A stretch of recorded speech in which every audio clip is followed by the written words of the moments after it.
అందరికీ నమస్తే. మనం గతంలో ఆల్రెడీ చూసాము ఫిగ్ ఫార్మింగ్ ఎలా చేస్తున్నారు, అంటే అదే అంజీర్ పండు ఎలా పండిస్తున్నారని. దానికి సరిపోయేలాగా వీళ్ళు పాలీ హౌస్ అనేది బిల్డ్ చేసుకున్నారు. అంటే ఆ ఫ్రూట్ని డ్రై చేయాలి కదా, డ్రై చేసినప్పుడు వాల్యూ ఎక్కువ వస్తుందని మనం ఆల్రెడీ ఇంతకుముందు వీడియోలో మాట్లాడుకున్నాము. సో దానికి డ్రై చేసుకోవడానికి సెటప్ చేసుకున్న ఈ పాలీ హౌస్ ఎంత ఖర్చు అయింది, అంటే ఈ పాలీ హౌస్ ఏ విధంగా కట్టారు, సో ఎందుకు వీళ్ళు ఆ థాట్లోనే ఎందుకు వెళ్ళారు, అండ్ అలాగే డ్రై అవ్వడానికి ఎంత టైం పడుతుంది, ప్రజెంట్ ఏమన్నా సబ్సిడీస్ రన్ అవుతున్నాయి, అలాంటి కంప్లీట్ డీటెయిల్స్ మనం తెలుసుకుందాం. మనతో పాటు హరి గారు ఉన్నారు, హరిని తెలుసుకుందాము. నమస్తే సార్. నమస్తే అండి. అంటే దీన్ని ఎంత డిస్టెన్స్ లో, అంటే ఎంత విస్తీర్ణంలో కట్టుకున్నారు సార్? 20 into 50 అండి. 20 into 50. ఈ సైజు పొడవు వచ్చేసి 50 ఉంటుంది, ఇలా అడ్డం వచ్చేసి 20 ఉంటుంది. ఈ సైజు మనము కన్స్ట్రక్షన్ చేసుకున్నప్పుడు దీంట్లో ఎంతవరకు డ్రై చేసుకోవచ్చు సార్? అంటే ఎన్ని కేజెస్ వరకు? 1 ton వరకు చేసుకోవచ్చు. 1 ton వరకు ఈజీగా చేసుకోవచ్చు. ఫిగ్గే కాదు, ఏదైనా చేసుకోవచ్చు.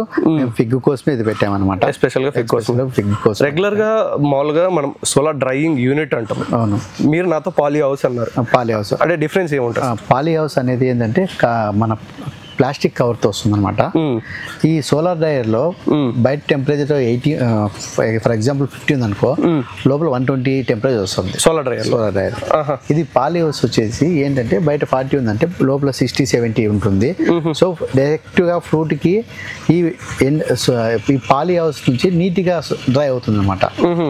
ఎటువంటి ఫ్రూట్ అంటే రెగ్యులర్ గా మనం బయట బయట ఎండబెట్టుకున్న దానికి దీనికి డిఫరెన్స్ యాక్చువల్ గా ఆ ఫ్రూట్ కి డైరెక్ట్ డైరెక్ట్ సన్ ఎక్స్పోవడం వల్ల పడకూడదు, దాని వల్ల పడడం వల్ల ఫ్రూట్ డ్యామేజ్ అయ్యి బ్లాక్ కావడం అలా అవుతుంది.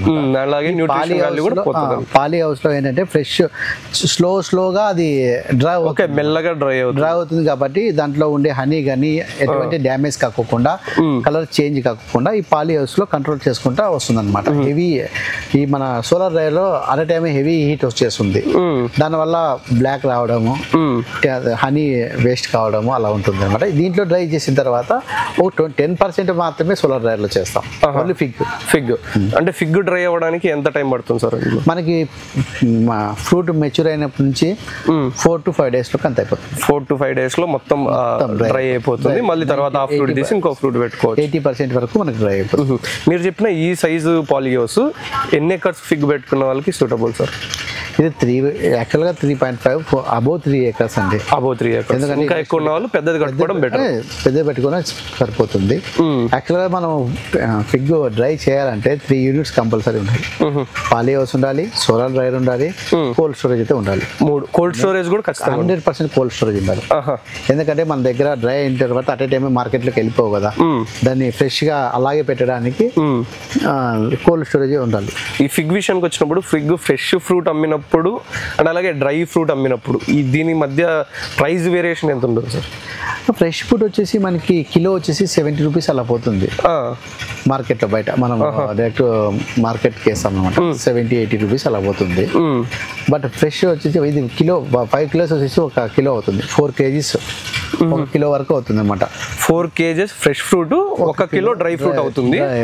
ఆ 1 kilo డ్రై ఫ్రూట్ ప్రైస్ 1000+ ఉంటుంది. 1000+ ఉంటుంది. అండ్ అలాగే మీరు అదే ఫ్రూట్ ని కోల్డ్ స్టోరేజ్ లో పెట్టుకున్నప్పుడు, సో నీకు 1000 ఆ టైంలో లేనప్పుడు మనం కోల్డ్ స్టోరేజ్ లో పెట్టుకొని నీకు ఆ రేట్ వచ్చినప్పుడు, లేకపోతే దానికి మించిన రేట్ వచ్చినప్పుడు మనము అమ్ముకోవడం బెటర్. Okay sir. అంటే దీన్ని కన్స్ట్రక్షన్ ఎలా చేయించేస్తారు? దీనికి సంబంధించిన మీరు ఎవరితోనా సెటప్ చేయించారా, ఏదైనా కంపెనీతో మీరే ఓన్ గా? ఇది వచ్చేసి అనంతపురం నుంచి రామచంద్ర రెడ్డి గారు ఉన్నారు, వాళ్ళే వచ్చి పాపం దగ్గర ఉండి ఆయన హెల్ప్ చేసి మాకు గైడెన్స్ ఆయన ఇచ్చారు. ఆయన ప్రోత్సాహంతోనే మేము ఇది వేయడం జరిగింది. సార్ అతను వచ్చేసి మంచి ఫార్మర్ అనమాట, 7 years నుంచి ఉంది కాబట్టి వాళ్ళ దగ్గర పాలీ హౌస్ ఉంది, ఎలా వేయాలి, ప్రతి ఒక్క మెటీరియల్ ఎక్కడ దొరుకుతుంది. ఆయన హెల్పింగ్ నేచర్ బాగుందనమాట. ఫార్మర్ ఇలా ఉంది అంటే హెల్ప్ చేసే వ్యక్తి అనమాట. ఆయన ప్రోత్సాహంతో, ఆయన గైడ్ లైన్స్ తో మనం వేసాము. ఆయన వచ్చి మనకి వేసే వాళ్ళకి సలహాలు ఇచ్చారన్నమాట, గైడ్లైన్స్ ఇలా చేయాలని. ఓకే. రెగ్యులర్ గా సోలార్ డ్రైయర్ అన్నప్పుడు ఏమైతుందంటే ఒక సైడ్ ఎగ్జాస్ట్ ఫ్యాన్స్, అంటే ఒక సైడ్ నుంచి ఫ్రెష్ గాలి తీసుకొని లోపల ఉన్న గాలిని ఇంకొక సైడ్ నుంచి పంపిస్తూ ఉంటుంది, సోలార్ ద్వారా రన్ అవుతూ. దీంట్లో ఈ పాలీ హౌస్ లో మనం ఏం గమనించామంటే ఇటు సైడ్ నెట్ ఉంది, అంటే డైరెక్ట్ నెట్ ద్వారానే గాలి వచ్చి వెళ్తుంది అనమాట. అంటే ఫ్యాన్స్ లేకుండా ఎగ్జిస్టింగ్ ఫ్యాన్స్ సార్ ఏం చెప్తున్నాడు అంటే ఈ మెథడ్ ఈ ఫిగ్గుకి సరిపోతుంది, అంటే మనం రెగ్యులర్గా టమోటా కావచ్చు, మునగాకు కావచ్చు, ఇలాంటివి సోలార్ డ్రైలో డ్రై చేస్తూ ఉంటాం కదా, అవి ఇందులో వర్కౌట్ అవ్వవు అంటున్నాడు. బెటర్ అవి సోలార్ డ్రైయర్లోనే చేసుకోవడం మంచిది. అలాగే సార్ దీన్ని ఫిగ్ దీంట్లో మీరు డ్రై చేసినప్పుడు అంటే ఏ విధంగా డ్రై అవుతుంది సార్? అంటే మీరు దీన్ని సెటప్ చేసుకున్నారు కదా? అవునండి. రెగ్యులర్గా మీరు జస్ట్ ఫ్రూట్ పిక్ చేసిన తర్వాత డైరెక్ట్ ట్రైలర్లోకి వేసి ఇందులో పెడతారా, లేకపోతే డైరెక్ట్ ట్రైల్లో పిక్ చేసుకొని బకెట్స్లో పిక్ చేసుకొని వచ్చి ఇక్కడ ఇందులో మొత్తం ఆరేస్తాం. అంటే మామూలుగా మనం ఫిగ్ ఫ్రూట్ చూసినప్పుడు రౌండ్ ఉంటుంది కదా, మామూలుగా డ్రై ఫ్రూట్ చూసినప్పుడు ఇట్లా ప్రెసింగ్ చేసినట్టు ఏం చేసామంటే ఒక 3 days అయిపోయిన తర్వాత ఫిగ్ డ్రై అయిన 3 days అక్క కాదండి, పిక్ చేసిన 3 days కి దాన్ని ఏం చేసామంటే పైన ఇది ఉంటుంది కదా, పైన తొట్టెం కట్ చేసి హ్యాండ్ ప్రెస్ చేస్తాం అనమాట. హ్యాండ్ ప్రెస్ చేస్తారు ఒక్కొక్క ఫ్రూట్ ని హ్యాండ్ ప్రెస్ చేస్తాం. ప్రెస్ చేసిన తర్వాత డ్రై చేయాలి. ప్రెస్ చేసిన తర్వాత రొటేట్ చేస్తాం అనమాట.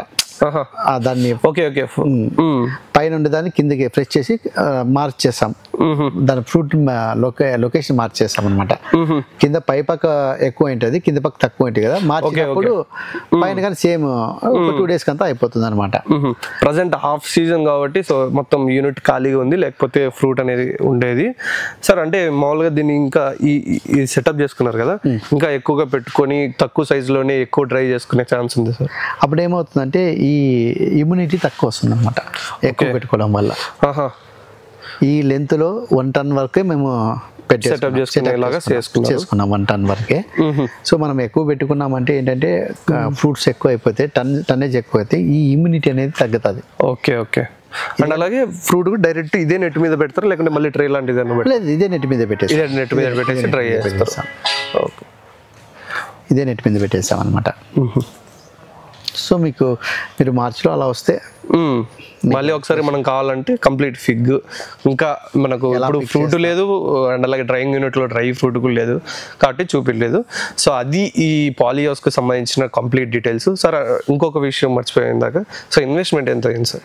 సార్ ఇది 3 lakhs 3.5 వరకు వస్తుంది సార్. 3 acres ఉన్న వాళ్ళు ఈ సైజులో పెట్టుకున్నప్పుడు 3 lakhs వరకు 3 lakhs వర్తేనా సార్? వర్తే, అంటే పెట్టుకున్నందుకు 100% వర్తుందండి. ఎందుకంటే ఫ్రెష్ ఫుడ్ మనం మార్కెట్లో అమ్ముకోలేము. చాలా మంది ఇలా అవేర్నెస్ లేక ఫ్రెష్ ఫుడ్ సేల్ కావక డ్యామేజ్ సేల్ అంటే ఫ్రూట్ సూపర్ ఉంటుంది, ఎక్సలెంట్ క్వాలిటీ ఉంటుంది, బట్ అయితే ఏమవుతుందంటే స్కిన్ డెలికేటెడ్ గా ఉండడం వల్ల మనకి డ్యామేజ్ అవుతుంది. కస్టమర్ డ్యామేజ్ అనేది తీసుకోలేరు కదా. అదే అందాక ఇందాక మనం సార్ చెప్పినట్టుగా మన ఫ్రెష్ ఫ్రూట్ చూసినట్టయితే 70-80 అట్లా వేరియేషన్తో ప్రైస్ ఉంటుంది. అదే డ్రై చేసిన ఫ్రూట్ 1000 వరకు వెళ్తుంది అంటున్నారు సార్. ఇంతకుముందు మనం వీడియోలో ఆల్రెడీ మాట్లాడాము, అంటే ఫ్రెష్ ఫ్రూట్ని తీసుకెళ్ళి డ్రై చేసిన ఫ్రూట్ని కోల్డ్ స్టోరేజ్లో పెట్టి దాన్ని సెల్ చేసుకొని సో ఎంత ఖర్చు వచ్చింది ఏంటి అనే కంప్లీట్ వీడియో మనం ఇక్కడ పెట్టాము, వెళ్ళి చూడండి. అయితే ఈ సోలార్ యూనిట్ 3 lakhs పెట్టి చేసుకోవడం మంచిదా కాదా అంటే సార్ చెప్తున్న ప్రకారం మంచిదే. ఎందుకంటే నీకు 70 నుంచి 1000 వరకు ప్రైస్ డిఫరెన్స్ ఉంది కదా. సో అందుకు ఈ పాలీహౌస్ గురించి ఇంకా కంప్లీట్ డీటెయిల్స్ ఎవరైనా కావాలంటే సార్ నెంబర్ ఇస్తాను కింద డిస్క్రిప్షన్లో, అడిగి ఎవరైనా తెలుసుకోవచ్చు. సో అది ఇవాల్టి వీడియో. ఈ పాలీహౌస్ ఓన్లీ ఫర్ ఫిగ్ అనమాట. మామూలు డ్రైయింగ్ యూనిట్ సపరేట్ ఉంటుంది, డ్రైయింగ్ యూనిట్ కూడా వీడియో సపరేట్గా మనం ఇంకోసారి చేద్దాము. అది ఇవాల్టి వీడియో. Thank you.